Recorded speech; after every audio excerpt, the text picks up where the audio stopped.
Hello and welcome.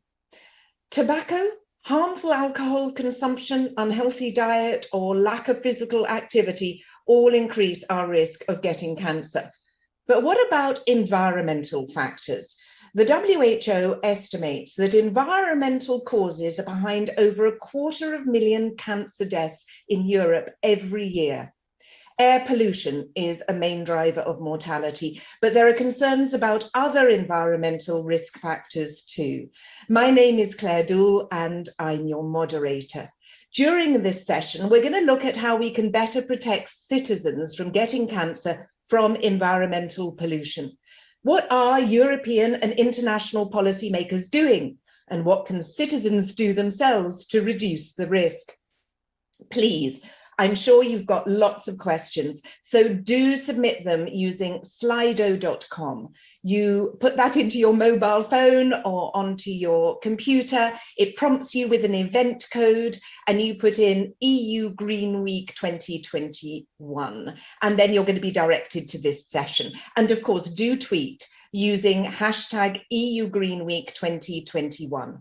So I'm delighted to be joined by Veronica Manfredi, Director of DG Environment at the European Commission, John Ryan, Director of DG Sante at the European Commission, as well as Dr. Maria Neira, Director of Environment, Health and Climate Change at the WHO, and Martin Adams, Head of Programme Health and Sustainable Resource Use at the European Environment Agency.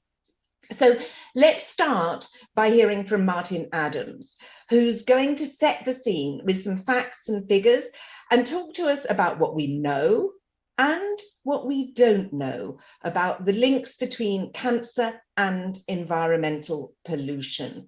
Martin, the floor is yours. Thank you very much, Claire. Very good morning, everyone. Pleasure to be with you for this session and to show you a very short presentation highlighting some of these key facts and figures from the latest information compiled from different organizations and knowledge centers by the European Environment Agency. So if I can just make sure the slides are showing, thank you very much. What is the scale of the problem? We know from estimates done by other organizations that 1 in 8 deaths in Europe is attributable to environmental pollution. So around 13% of Europe's citizens die early every year because of their exposure to factors coming from the environment and climate. The map you see on the slide as well shows very clearly there are inequities in Europe, both in terms of the exposure, but where these health impacts are actually occurring. A very clear east-west divide. And in terms of the actual impacts, it's of course different in different countries. We're all exposed to different mixtures of chemicals, different levels of air pollution, but you can see the range of these estimates of premature deaths. So around 5% of people are dying early in Finland, whereas much higher numbers in parts of Eastern and Central Europe. Now, as we've heard, more than 250,000 people, according to the World Health Organization, are dying early because of cancer. Of the deaths linked to the environment, 90% are non-communicable. And of course, it's very clear that cancer is one of the main impacts through which we do see impacts.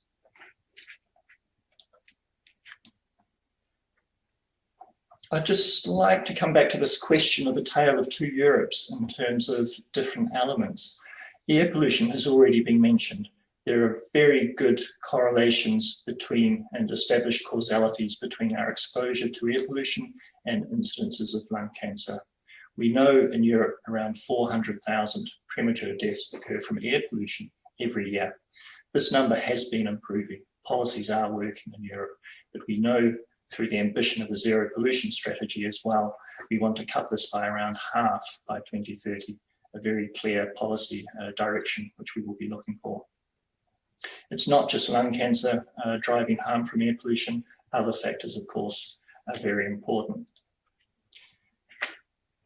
Here is a very similar looking picture in front of you, but this shows the percentage of cancer deaths linked to these environmental factors as a percentage of total cancer-related deaths in each country. And of course, because of the limited information that we have available, the limited knowledge base, this very well correlates to the exposure to air pollution. It includes factors such as air pollution, also radon, a sort of emitted from the ground, radioactive type of stressor that can also contribute to cancer. But it's very clear our numbers are incomplete. We're missing knowledge on cancers being contributed from exposure to heavy metals, for example, from different groups of chemicals. And in general, we have quite a knowledge gap when it comes to our exposure to chemicals through everyday life, in our food and our water, and through consumer products. And just in terms of this very short scene-setting presentation, I would just like to end on this point around chemicals. As I say, the causality with air pollution and lung cancer is very well known. Air pollution is also causing other types of cancers. There is increasing evidence for that. But chemicals, we don't know a great deal, to be honest. We don't know where these chemicals are being used in Europe. We don't know what chemicals are being used. We don't know in which products many chemicals are being used. And often we don't know the harm of these chemicals. Europe does, however, have a very good regulatory process, probably world leading when it comes to banning or severely restricting the use of harmful chemicals when it is clear and when our risk assessment processes have shown that they cause harm to health. However, many chemicals have not been through the risk assessment process yet, and there's a substantial knowledge gap which we still need to understand, and there's a variety of different actions which we can take to help address this unknown, I would say. So with that, Claire, I hope that was very helpful in providing a few statistics, a few facts and figures, and very happy to hand back to you. Thank you. Thank you, Martin. That was really, really clear. I just wanted to pick up on one thing, because you said that there were some actions that we could take, because yes, that part of that iceberg, that chemical iceberg that's under the water, everything that we don't know about. You say that Europe's got very tough regulations on some chemicals. There's the REACH legislation, but what other actions can we take? I think I would say maybe two key points by way of reply. Europe's investing heavily in its research agenda. We're looking at, say, effects-based testing, looking at the ability to take mixtures of different chemicals and look at health endpoints, impacts on different types of health measures, for example, to allow us to really understand a little bit more the harmful impact of mixtures of chemicals. I would point as well to the new chemical strategy for sustainability, which has a very important principle, a concept called safe and sustainable by design, addressing the problem upstream at source, making sure that manufacturers, that as a society, we don't put harmful chemicals in our products, in our societal pathways, is probably the only way to avoid generational legacies linked to some of these harmful chemicals. Thank you, Martin. Yes, the Eco by Design directive is going to be key, isn't it, in really preventing these chemicals getting into products in the first place. With air pollution, and as you say, there is really causal evidence between the link between air pollution and cancer. I mean, can you say how many deaths a year could be prevented by reducing air pollution? Is it possible to quantify that? We don't have an exact number on deaths from cancer that could be reduced by air pollution or by improving pollution more generally across Europe. However, as mentioned, the links between air pollution and cancer are very well established, and it's very clear with the ambition of the zero pollution strategy of Europe's air quality legislation that we want to address premature deaths by slightly more than half across the next decade. So that will deliver a very meaningful reduction, and a substantial part of that reduction will be through reduced incidences of cancer. Martin, thank you very, very much. We'll come back to you later. Let's now hear from some other policymakers at the European and international level to see what initiatives are being done. Veronica, we heard from Martin there some very alarming figures. A quick response on those. And of course, Martin was talking about the Zero Pollution Action Plan and that it will halve premature deaths from air pollution is one of the objectives. Could you tell us, one, your response to those figures, and two, how this zero pollution action plan is going to help? Thank you, Claire, and good morning to all the panelists and the participants. Well, in a nutshell, it's precisely because of the figures that Martin has so eloquently brought to our attention that we have adopted the Zero Pollution Action Plan. First of all, the Zero Pollution Action Plan is the plan of the European Commission to bring very closely together the public health and the environmental agenda. And I'm so happy to have with us this morning John Ryan, the Director for Public Health of the European Commission, with whom we have been working very, very closely. First, when his Directorate General was in the lead in elaborating the Europe's Beating Cancer Action Plan, which is a top priority. And then, of course, together on the Zero Pollution Action Plan, because as you heard from Martin himself, there are a lot of unknowns still, and we need to bind our agendas to secure that we understand better and prevent better. There is no better cure than prevention, we all agree. So what do we do? Well, first of all, I would say if you look even just at the 9 key flagships of the Zero Pollution Action Plan, I would dare say all of them perfectly serve an agenda of preventing health inequalities. In particular, I would like to stress one, which is very dear to my heart because it builds upon the Cancer Action Plan. The Cancer Action Plan has announced the creation of a registry for fighting cancer inequalities, because you have seen from Martin's slide how much there are inequalities also geographically. And by the way, I leave it for reflection of the audience.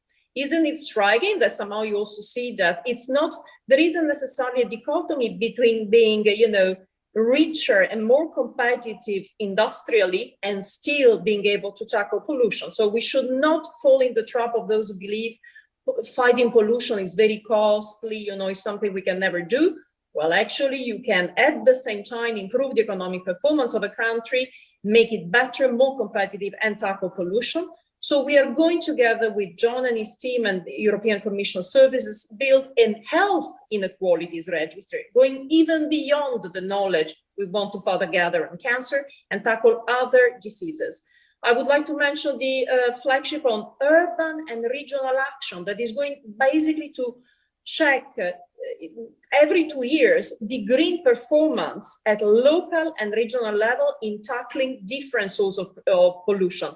Why do we want to do it? Because we also believe in an agenda of empowering people, decision makers at all levels, also ourselves, of course, at European level, to understand which are the policies which are driving best success. And as Martin has said, a very strong alliance with the colleagues in DG Research that are really doing wonderful job. I would like to mention in particular the Human Exposome Network, the first ever worldwide largest network of epidemiologists starting throughout the life cycle of human beings, what it means to be exposed to different environmental determinants of health. Thanks. Thank you, Veronica. And as you're saying, it's close cooperation with lots of different DGs from the European Commission, including DG Sante, obviously. And I know, John, that last week was the European Week Against Cancer. And of course, earlier this year, and Veronica mentioned this, you launched the very important Europe's Beating Cancer plan. And I read that cancer is set to become the leading cause of death in Europe by 2035 if no action is taken. And I understand that your plan has 4 pillars. There's prevention, early detection, treatment and care, and quality of life for patients and survivors. I'm just wondering if you can talk about how important prevention is and reducing environmental risk factors, the sort of issues that you've been working so closely on with Veronica. Yes, good morning, everybody, and it's a great pleasure to be here. I would say that there's a big challenge for our member states in terms of sustainability of health systems. Sustainability of health systems because of the burden of some of the non-communicable diseases. Everybody has been talking about COVID for the last year, and COVID is what we call an acute outbreak. In other words, it's something which comes unexpectedly and hopefully will leave as soon as possible. But then you have the tsunami effect, I would say, of non-communicable diseases like cancer, but also cardiovascular disease and some other conditions which affect much larger groups of the population and are also linked to environmental factors and, for example, demographic factors. The demographic driver in Europe is really something which is behind a lot of our health issues, because the population is getting older and mechanically the number of people with cancers is increasing. And this, of course, then has knock-on effects on sustainability of our health systems. In other words, sustainability is a fancy word, but it basically means the possibility to receive treatment, effective treatment when you need it. And it is gradually becoming more and more difficult to ensure quality care for patients in Europe with this burden of cancer. So everything we can do to prevent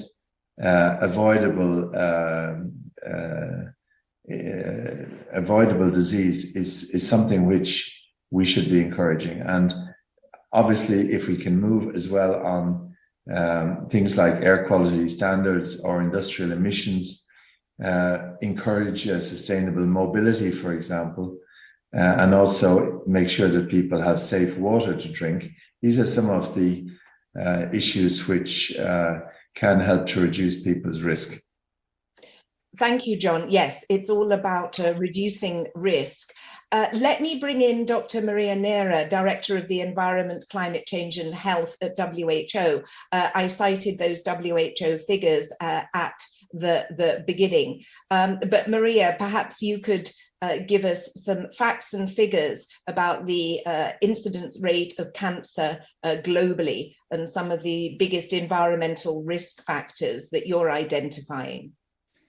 Thank you, Claire. And first of all, it's a great pleasure to be part of this discussion. First, this European Green Week is a wonderful idea. It has been absolutely fundamental to raise awareness, which is part of the prevention agenda. People knows now that there are discussions around issues like air pollution, and therefore I'm very happy to be part of this, and then to see John Ryan and Veronica Manfredi working together. I mean, for us, the European Union is certainly one of the champions on pushing this agenda. As I was telling the other day at the opening of the Green Week, zero pollution for the health community, John, I'm sure you will agree with me, zero pollution for the health community means 100 health. So it's a fantastic opportunity, whether it's air pollution, soil pollution. Today, FAO is looking at soil pollution as well. There is obviously water pollution. If we can solve this enormous agenda of pollution, I think the health of our population, whether they are European citizens or globally, will improve a lot. Claire, you asked me about the figures. The figures are terrifying, but let's put it in positive. I think, and I think we need a positive language here.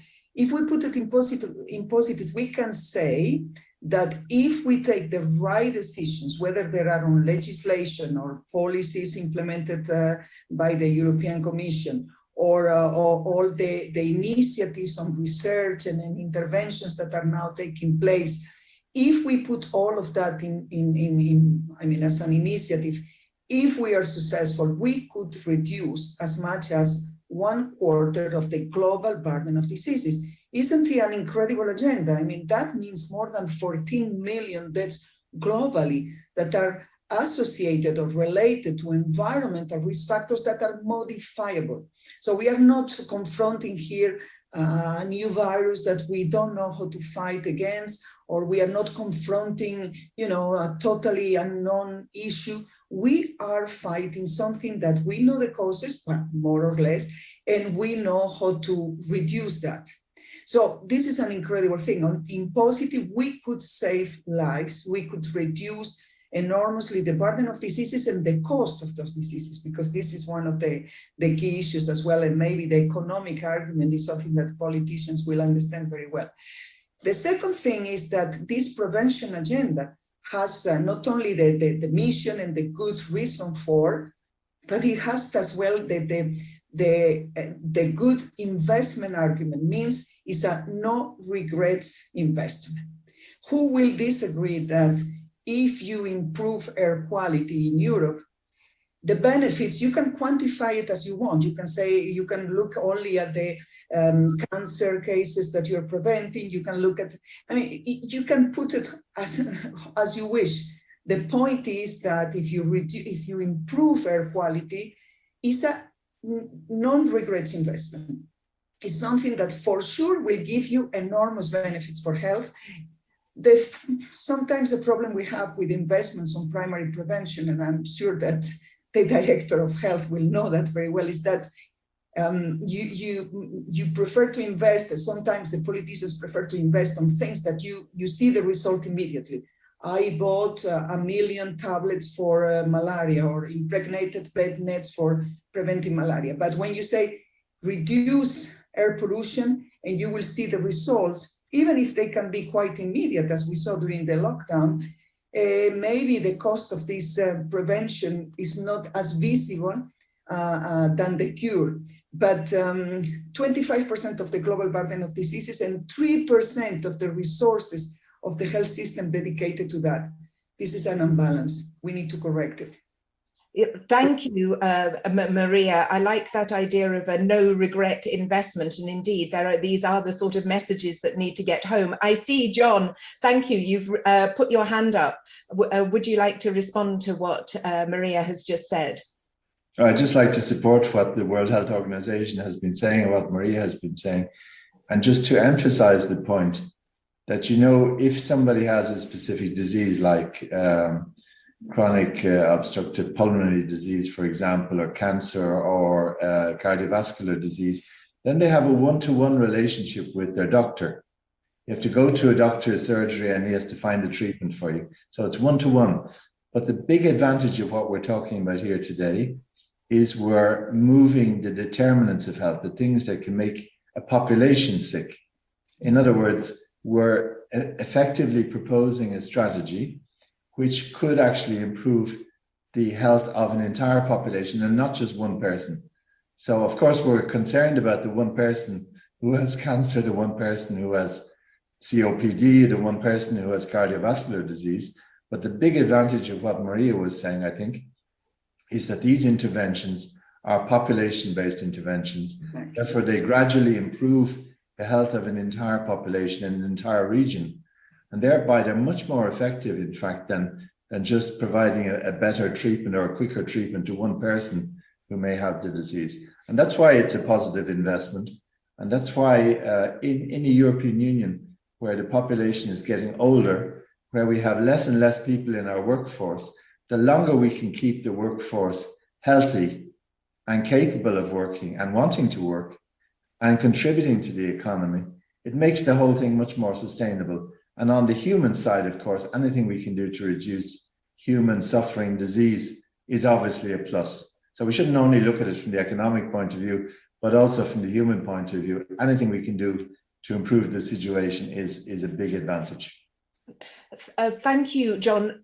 Veronica, let me bring you in then, because you're all giving very good arguments to member states on why they should do more to protect their citizens against environmental pollution.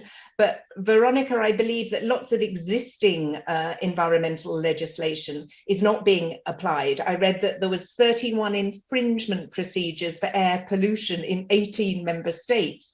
So that's the existing legislation. You're all planning tougher legislation.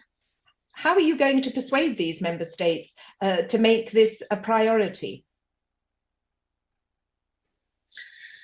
I think that the mood, the climate in the member states is changing because the awareness is really increasing, and not just at the level of the member states, but across populations. And this is also very much due to the excellent work that the colleagues in the WHO, the European Environment Agency, all our knowledge centers are carrying out. And of course, I would dare saying also because of the European Green Deal, which has been uniting, as you have seen, an amazing unity of vision among our heads of state and government. COVID-19 paradoxically has been helping us. I think by being this acute outbreak event, as John correctly defines it, it has also brought to everybody's kind of, immediate perception that the health of the citizens and the health of the planet are very much linked. and that we have to not just deal with the symptom, but look at the root causes. So I think that the climate will evolve, but also indeed, again, there are really economic cases for action. You said it, Claire, yes, our acquis is not very well implemented. We have calculated in the last European implementation review that every year across the Union, we are paying 55 billion because of under-implemented acquis. And out of these 55 billion, around 70% is due to the bad implementation of what I would call pollution prevention laws, waste management, air pollution, noise pollution. We tend to often forget speaking about noise, but 1 in 5 citizens, even in our wonderful and well-evolved European Union, is exposed to levels of noise which are beyond the acceptable limits. So we count very much on managing to convince our member states on the need to secure alignment with the upcoming WHO guidelines. I know that Maria and her collaborators are working hard to finalize them and secure a modernization of the acquis that, of course, will also entail better power for the national authorities to enforce and better powers for individual citizens to take action and for their representatives as well. Otherwise, if we don't improve also the enforceability of the rules, we will not get there where we need to be. Veronica, you were just referring to that. You're looking to strengthen the air quality directive and more closely align with WHO guidelines. How likely is that? There most probably is going to be some heavy lobbying by some vested interests, as always. I count on you. I count on everyone to try and secure that we do the right thing, because it makes economic, social, ethical, and environmental sense. So, you know, my experience is that usually when things make sense at the end of the day, if you are in your case, you manage to get there where you need to be. So let's stay united. Let's secure that all hands are on deck and we get there where we need to be. On top, I would say, really, we are making an agenda, which is an agenda of synergies with what the member states are just adopting. Look at the climate law. Look at the 55 package that will accompany this transition towards, you know, increased climate neutrality ambition. The pollution agenda is an agenda essentially of synergies with our goals towards climate neutrality, but also I would say an agenda that facilitates our adaptation to climate change impacts. You know, if we depollute our seas, our waters, the seas is 75% of the entire surface of the planet. Would the sea be in good shape? It would help us tremendously in mitigating the impact of climate change. So are we crazy in continuing to expose our coastal areas to flood and not trying to tackle this also by, you know, reboosting the ecosystems and their capacities to help us in, you know, avoiding the worst? Maria, if I can just bring you in, I know there's a lot of interest in these air quality guidelines. What can you tell us about them? I know that they're still under review and you're revising them. And I'm just wondering, you know, how difficult is it to get member states to align with your guidelines? Obviously, you'll be delighted that the European Union, as a real partner on this, is aligning. But what can you tell us about this review process, and how do you also persuade member states to take up these guidelines? Thanks, Claire, and thanks, Veronica. Yes, the revision is done from an expert point of view, and now we are in the process of publications and all of those procedural issues, but it's a question of weeks now that we will be there. How do we persuade? You know, we have so many present and important health agendas that sometimes it's even a competition. But now, as Veronica said, here is a question of common sense. And as John says, this is population-based. I mean, here we are not just protecting few people. If we do it right, there will be an incredible protection and improvement of people's health and reduction on the cost of our health system, which is, you know, another argument that is not a small one. But the most important argument has to come from our citizens. The demand has to come from them. And I think this is little by little is coming. A few years ago, I mean, I grew up in the north of Spain, in a mining place where everybody was kind of having those horrible black carbon coming twice a day and then putting all of our environment totally disgusting, but it was a good economy, so nobody was complaining. Today, the same region is economically much better, and of course, thank God, we don't have anymore that pollution. So at the moment people understand the connection between air pollution and my lungs, not the planet, not the polar bears, not the next generation, my lungs, the asthma of my little child, the case of Ella, I think it was amazing. The moment the population say, hey, wait, we have the COVID-19 and the economy was paralyzed, we have been locked down, I don't want another situation like that. So tell me in positive, what are you doing to protect me more next time, to make sure that next time it will not be so aggressive. And this is where we can come with our positive, evidence-based, logic, common sense, economically sound, population-based, I mean, name it, the no-regret strategy all together, and then you say, okay, who will disagree that we need to breathe air that is not killing us? I think we need to put it in this way. I remember discussing with a prime minister of a country that I will not name, and saying, well, these things about climate change, say, forget about climate change. Will you agree that we need to breathe clean air? He says, of course. Will you agree that we need to eat food that is not totally contaminated? He said, of course. He said, well, this is climate change. So you are a champion on climate change there. So maybe we need to change the narrative, have the people on our side, and then this will be a movement that nobody's going to stop, I hope. Maria, you talk about changing the narrative, and of course, WHO has been very strong on changing the narrative on behavioral factors, stop smoking, the Framework Convention on Tobacco Control. Do you think that you need to do more on changing that narrative and getting perhaps the non-communicable disease community to recognize more the environmental risk factors and air pollution in particular, where there is evidence? At one point at the conference that Veronica and John will remember well, and probably Martin as well, the first conference on air pollution and health, at one point we said air pollution is the new tobacco, in the sense that we need an approach that will be as aggressive and really without any difficulties for WHO to go into other sectors and policies and frameworks and everything.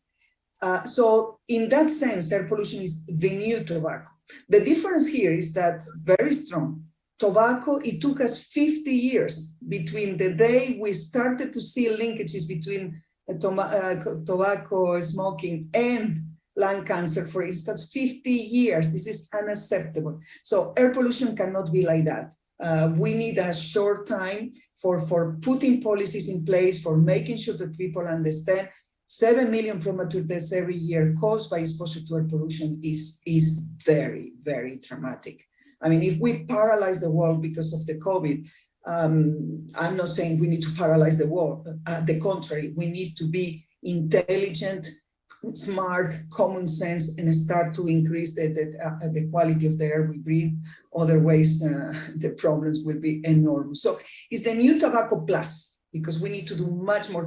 But yes, these linkages with the non-communicable diseases groups and networks is fundamental. They are very good on advocacy. They have been mobilizing the community in an incredible way. But I think it will be fantastic if they start to recognize on a, I mean, they recognize it, but on a stronger way that is one of the critical risk factors for health as well, for cancer and other non-communicable diseases. And if we join our forces in the same way they did it for tobacco, well, I think we can again move mountains. Well, let's hope. We've got lots of questions coming in from the audience, and I'm going to go to their questions in a moment. But before I do, we're obviously talking about policy that can prevent cancer from environmental causes. But I'm just wondering to hear from each of you, what can citizens do themselves? Martin, any Any thoughts on what they can do themselves? I would say it is just to be informed is a really important part of it. Increasing digitalization, there's many sources of information out there about, for example, services that tell you when air pollution might be very high on a certain day, and you can amend your behavior to perhaps, if you know you're susceptible, to avoid days of high air pollution. We know there are many apps, for example, looking at food as well, healthy sources of food. So I would say just seize the opportunity to be well informed. There are increasing opportunities now. Would any of the other speakers like to add to what Martin says? Please just raise your hand if you would like to add. John, please, and then Veronica. Yes, I was anxious to come back in because of a point that Veronica made earlier on about inequalities. It's striking that in a conference I attended with the European Environment Agency on noise pollution and the effects of noise pollution, the huge link between noise pollution, health impacts, and poverty.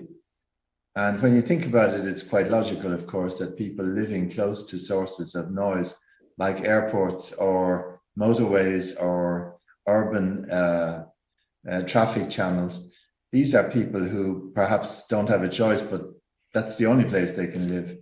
And therefore, I think it links with what Martin was saying about people finding out about their health risks. I think it's really important that the public is informed in a truthful way and in a way that they can understand. And obviously, if you have other concerns, you have concerns about putting food on the table, you've concerned about how your budget is going to last until the end of the week, until the end of the month. You're perhaps unemployed, you're perhaps trying to take care of the kids. I don't know, but maybe environmental pollution is not the first thing on your agenda. So we've got to make this prevention message into a message that people can identify with and can absorb. It's the whole issue of health literacy, in fact, that just presenting statistics and websites to people is not the solution. The solution really has to be that we present this in a way that they can understand. Yeah, absolutely. The human storytelling, most probably. It's not just the logos, the facts, it's the pathos, indeed, as the Greeks said. Veronica, you also wanted to add on what citizens can do themselves. Yes, really to add, because of course I fully agree with what has been said until now, but also to say as a citizen, there are so many things you can do, and I think of trying to bike instead of, driving a car. I know that there are circumstances where, we all need to use a car as well, but there are, I was listening the other day to the Brussels Minister for Mobility, and they were telling us that the normal journey that each of us does is between 3 to maximum 5 kilometers. So it's not big distances. It keeps you fit. And, it's a very concrete gesture that I would strongly kind of encourage. But then in general, I have also a dream of wider citizens' engagement and of seeing consumer and environmental and health NGOs coming closer and closer together. If we manage as individual citizens to launch the signal that we don't want certain products, that we are very careful, we will not buy certain highly chemical stuff from, detergents to cosmetics, etc. And we collectively drive an agenda that is attentive to the type of products that we use for washing ourselves, for, all sorts of items we use. And we go for waste-free agenda as possible when we do our own shopping. This is such a powerful message to the businesses as such, and I see change taking place every single day. Don't give up. Vice President Timmermans told us we are winning the argument. Let's continue winning our argument together. Thank you, Veronica. A great dream. I'm going to go to some of the citizens there, and let me ask a question to Maria. This is from the European Federation of Allergy and Airways Disease Patients Associations, Maria. How can we make sure that the qualities of the cancer plan can spill over to other life-threatening non-communicable diseases with risk factors, for example, respiratory diseases? Well, again, I go back to the argument of before, the non-regrets. If you do something about the quality of the air you breathe, you will have benefits on asthma reduction, probably even on allergies, depending on what they are related to, other obstructive chronic pulmonary diseases, cancer, name it. If you address other environmental risk factors, again, you will reduce another type of allergies. So I think it's a question of first being informed about what do we need to protect our health, what do we need to make us less vulnerable. And therefore, and once you are very well aware of that, put pressure on your politicians, on your mayor, use your vote to decide on which legislations do you want. As a European citizen, I think we can even be a kind of champion modeling, but still always demanding plus, more, and as well creating this alliance between the different federations. I think we have a common cause here, as Veronica was saying, put together the non-communicable diseases groups, the cancer groups, the asthma groups, the allergies groups, the chemical sensitivity groups, the environmental health, the air pollution. I mean, there are so many groups. Environmental health together with the non-communicable diseases, I think it will be probably one of the best things we can do to start to move this agenda on an irreversible way. Thank you very, very much. A question here for you, Veronica. Is the Zero Pollution Action Plan only targeting air pollution in ambient air or other sources of pollution such as industrial sites? Is that also covered?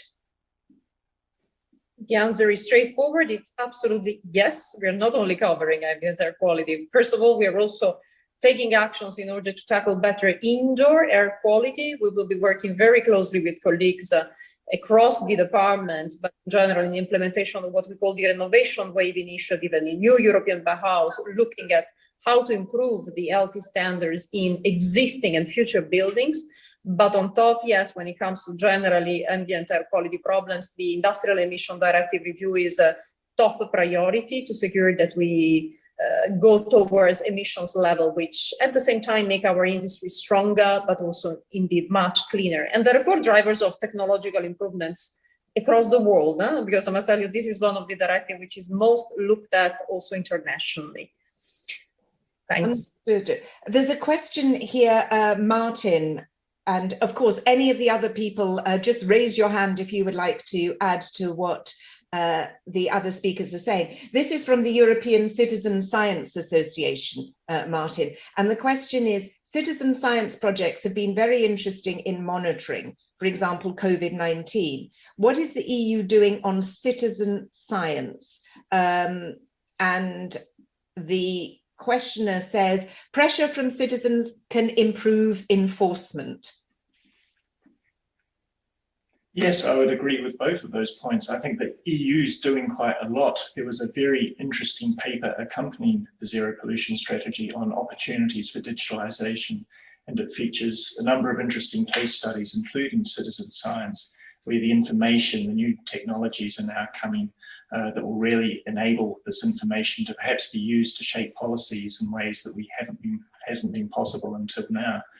At the European Environment Agency, over the last couple of years, we've been working with schools across Europe, monitoring air pollution at the school gates using these cheap, low-cost sensor devices. And we see it really helping, I think, making both the families of the schools, not just the children, but the families of the schools, aware of the impacts of driving their children to school.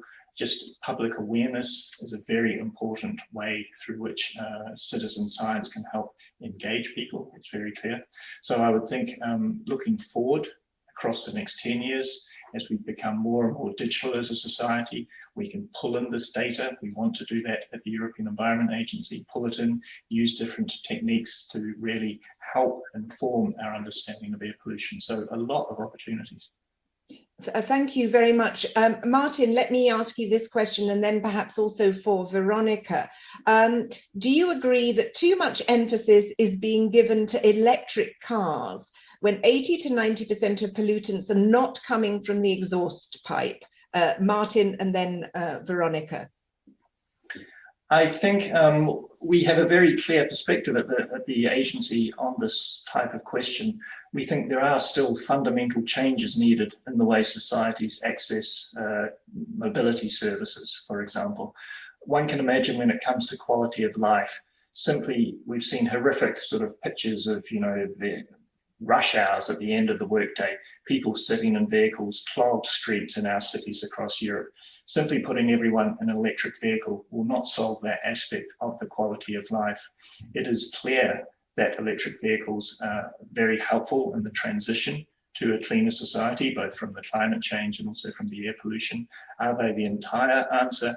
We're not quite sure. We think more needs to be done about smart urban planning, access to public transport systems as well. It's not about making sure we all drive around in our city centres in individual electric cars. Veronica, there's the same question to you. I would say that I tend to very much agree with what Martin has said, but also, in all fairness, to say that this is also the agenda that the European Commission is driving. So an agenda at the same time to look at how to revamp urban planning more generally. And I'm very grateful also for the excellent cooperation we have established, and which is one of our flagship actions with the colleagues of the mission on smart cities. So really rethinking, reinventing a little bit the way we live and move in our cities, also in conjunction with our urban greening agenda, which I see very much as an agenda of well-being. But at the same time, we said it just in the previous 10 minutes. Sometimes there are moments where we all need our cars. And in that respect, it's important that the cars that come to the market are increasingly cleaner. So there is a transition that we have to continue moving. And this is why the Commission is working on that, as well as on the Euro 7 standards, as you may know, to secure that our cars are really cleaner and cleaner and cleaner. But, maybe one day we will not even need them any longer, or very few of them. I would like to encourage the audience, please do put questions in, whether it's about Europe's Beating Cancer Plan, whether it's the Zero Pollution Action Plan. John, I can see you have your hand up. I'm not sure whether that's a new hand or whether that's from previously, but I'm coming over to you now. No, without having a question, I'll give an answer maybe. So I just wanted to make the point, we were talking about legislation earlier on, we were talking about raising awareness and having a citizen-driven agenda. But I'd just like to say that we're actually quite lucky in the European Union that we have a 7-year budget perspective. It's not like at the national level where you have an annual process. Here we have a 7-year process, and we have adopted actually the 7-year budget in December of last year. And I wanted to mention in particular that we have adopted what we call Next Generation EU, so forward-looking budget. It has a total of 1.8 trillion euros to help to rebuild Europe in the post-COVID-19 period. The reason I'm mentioning this is that we were talking about legislation. Legislation is fine, of course, it's the gold standard, but it's often very helpful as well to try and help member states and help industry and help other stakeholders to actually implement the legislation on the ground, because that's very often where the rubber hits the road, as we say in English. So the point I'm making is that there are a lot of European resources now available. Veronique just mentioned this mission on healthy cities, I think was the name. This is one of the 5 missions that have been chosen as part of the research program. There is a mission on soil, there's a mission on oceans, there's a mission on cancer as well.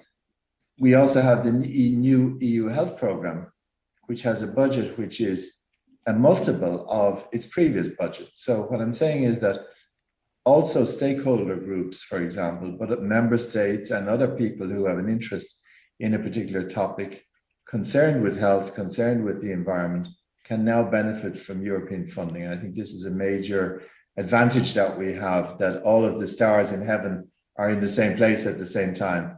It's really a rather unusual situation we're in. Absolutely. John, there's a question here we've been talking about inequalities of air pollution. I think that was Martin's presentation about the differences from some countries in Western Europe and Eastern and Central Europe. Of course, there are inequalities in access to treatment. Could you explain how the cancer plan is going to address the issue of inequalities in access to treatment? Yes, so the situation at the moment is that you have countries with different levels of economic development, even within the European Union. Not everybody is at the same level. We know that the revenue of individuals in Europe is completely different depending on where they live. Their economic status is different, and therefore this has also a reflection in their health status. And we see that between regions in the same member state, there can be differences of life expectancy of up to 10 years. And even within the same city, you can have differences in life expectancy. And if you start comparing the member states, then you see these gradients between the member states, these different colors between the member states, which show that there are huge differences in life expectancy, mortality, morbidity, and so on.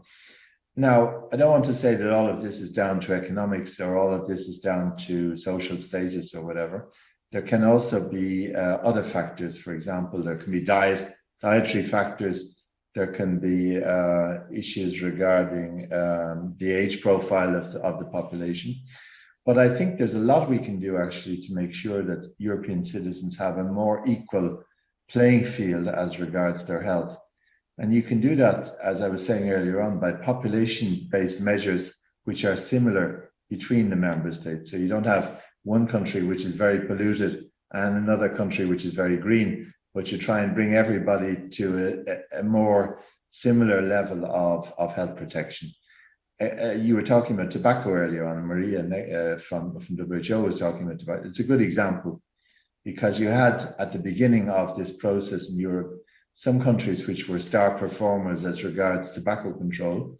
And then you had countries which were really in the most awful situation where the actual industry was pushing these products very actively. Now you have a situation where the population is protected against the use of tobacco and people are informed about the use of tobacco. And I think it's widely known that there is an issue with smoking and health. So what I'm saying to you is that the whole issue of inequalities, I think, is fundamental. It's fundamental because it's people's health. It's not necessarily whether they have 10 euros in their pocket or 100 euros in their pocket. It's whether they live or they die. Now, if there's nothing really more important, I could imagine, than these issues of health.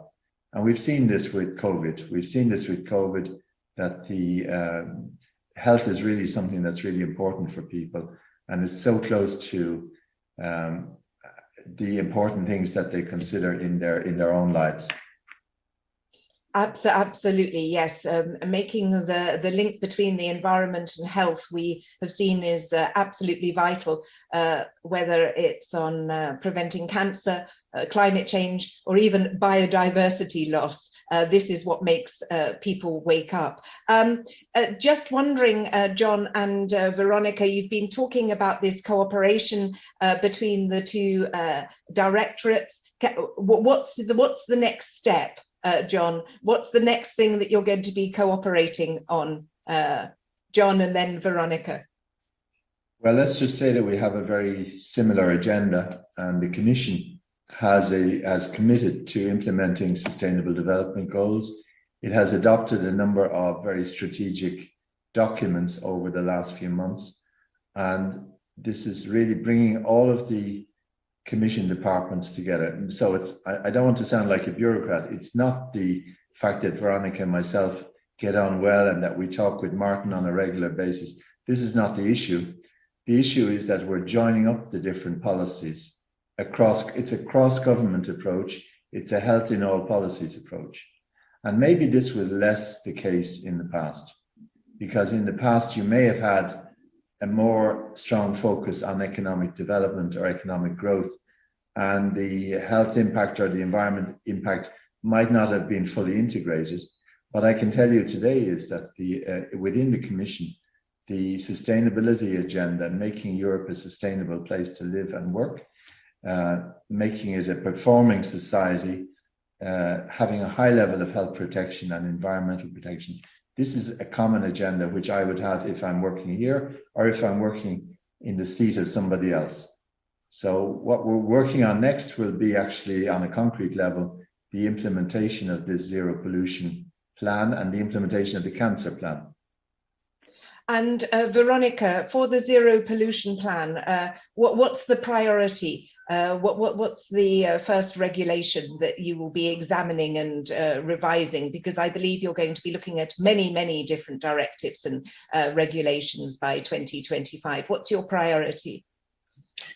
Well, before moving even to which regulations to revise, I would say that we are working very hard, and I will draw a lot of inspiration actually precisely from what John is doing in implementing the Europe's Beating Cancer Action Plan, in setting up a proper governance framework that is as inclusive as possible, allows regular exchanges with our member states, but then through the zero pollution stakeholder platform that we will be launching very soon, also regular exchanges with all important stakeholders that we want to accompany this needed transition. So the job of implementing together will be very strong, and attach a lot of importance also to the work that we are going to do with the European Environment Agency and with the Joint Research Center, because for me, one of the key jewels of what we are putting forward in this Zero Pollution Action Plan is the creation of an integrated monitoring and outlook framework. It has been kicked off officially yesterday by the Director of the European Environment Agency and the Director General of the Joint Research Center. These are the same partners with whom also John is working. So, bringing poles of centralized knowledge is at the heart of what we are trying to do. But coming to your question about regulation, I think that the very first baby in town will precisely be the review of the Industrial Emission Directive. You will see 2022 as a year of a lot of important legislative review. That will be most likely the very first one, but I would say very closely followed then by the Ambient Air Quality Directive, subject to the timing of adoption of the guidelines by the WHO, and many other work strands, in particular, of course, also the revision of the water quality standards. We are going to look at the environmental quality standards for our surface and groundwaters. Very important, precisely to become more fine-tuned in identifying chemical pollutants, and with this knowledge, bring it up to our colleagues in the European Chemicals Agency and become better at preventing at source, implementing the chemical strategy for sustainability. Thank you. Dr. Nera unfortunately had another meeting, which I think is very understandable, given that she has a very broad mission of environment and health. But to wrap up this session on environment, pollution and cancer, I'm just going to ask for each of our speakers, perhaps for a tweet. And I'm going to start with Martin. Martin's on the spot here, which is, what's the one thing that you think needs to be done to protect citizens from environmental pollution? And then I'll go to John, and then I'll go to Veronica. I think it's very simple. It's improving the quality of Europe's environment. We've heard today from John, particularly around the importance of population-based measures. It's notoriously difficult to change individuals' behaviours, but well-designed policy interventions can really help improve the health of many people. Just improving the quality of that environment by a little bit can bring positive benefits to many of Europe's citizens. Thank you. John? I think a Europe for health will bring change. That's a nice slogan. Thank you very much. Veronica? Investing in projects that improve people's quality of life. So it's all about, really targeting the investment, going there where it makes sense. And I think we put for the first time together at European Union level all the ingredients to get there. I think of the taxonomy regulation that is supposed to support exactly these recovery efforts of all our member states. I count very much on sustainability criteria coming into force very soon. I think of all the job that we're doing with our knowledge partners on environmental footprint. Choose correctly as a consumer, demand more. These are my key messages. Thank you very much. Well, our audience, you heard it, demand more. That puts more pressure on member states. They have to realize environmental legislation is a no-risk investment, I think, was what Dr. Nera said earlier. I would like to thank our speakers, John Ryan, Head of DG Sante, Veronica Manfredi, Head of DG Environment, Martin Adams from the European Environmental Agency, but also to our audience for their very informed questions. Do continue to tune in to GreenWeek. There are still other sessions on this very important programme and for this week. That's all from me, Claire Dool. Thank you very much. Thank you.